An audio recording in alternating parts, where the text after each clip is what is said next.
हमारा आज का नावल एक बहुत इंटरेस्टिंग और इंगेजिंग स्टोरी लगी मुझे। मेरा फेवरेट नावल कलेक्शन में से भी आप कह सकते हैं। स्टोरी कुछ इस तरह से है कि नावल का स्टार्ट होगा प्रेजेंट से, बड़े इंटरेस्टिंग सीन के साथ स्टार्ट होगा नावल का, लेकिन इसमें कुछ पास्ट होगा हीरोइन का, वो आपको नावल सुन के पता लगेगा। नावल है जी सेकंड मैरिज बेस। ये बता दूं कि सेकंड मैरिज हीरोइन की होती है, उसका कुछ पास्ट होता है।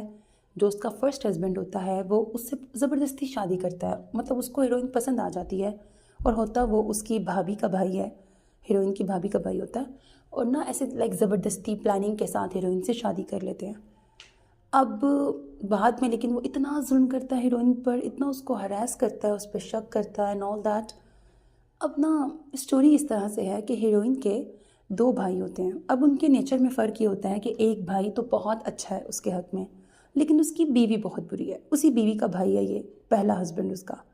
वो बीवी ऑलमोस्ट विलन का किरदार अदा करती है नोवेल के अंदर। जबकि हीरोइन का जो दूसरा भाई है वो गुस्से का थोड़ा तेज़ है, लेकिन उसकी बीवी बहुत अच्छी है हीरोइन के हक़ में। तो यूँ दो भाई हैं, एक अच्छा और एक गुस्से वाला, और दो भाभियाँ हैं, एक बहुत बुरी और एक बहुत अच्छी। अब इस तरह बैलेंस होके नोवेल चलता है, पास्ट और प्रेजेंट साथ साथ।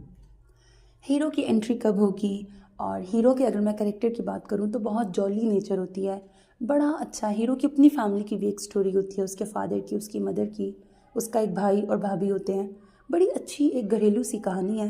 हीरो का कैरेक्टर जॉली है, नेचर बड़ा वो जेंटलमैन है। यकीनन नॉवल बहुत इंटरेस्टिंग ट्विस्ट एंड टर्न्स आते रहेंगे। एंड तक हीरोइन का पहला शौहर तलाक के बावजूद उसकी जान नहीं छोड़ता, हीरोइन की हीरो से शादी होने के बावजूद उसकी जान नहीं छोड़ता। कहाँ कहाँ कैसे कैसे टकराता है और कितना डिस्टर्ब करता है, मेंटली कितना टॉर्चर करता है। लेकिन हीरो का फिर क्या किरदार होगा। यकीनन नॉवल आपको बहुत पसंद आएगा। नॉवल की हैप्पी एंडिंग है। सुनकर मुझे फीडबैक ज़रूर दीजिएगा आपको कैसा लगा। अपना बहुत ख्याल रखिएगा। नेक तमन्नाओं के साथ। अल्लाह हाफिज़।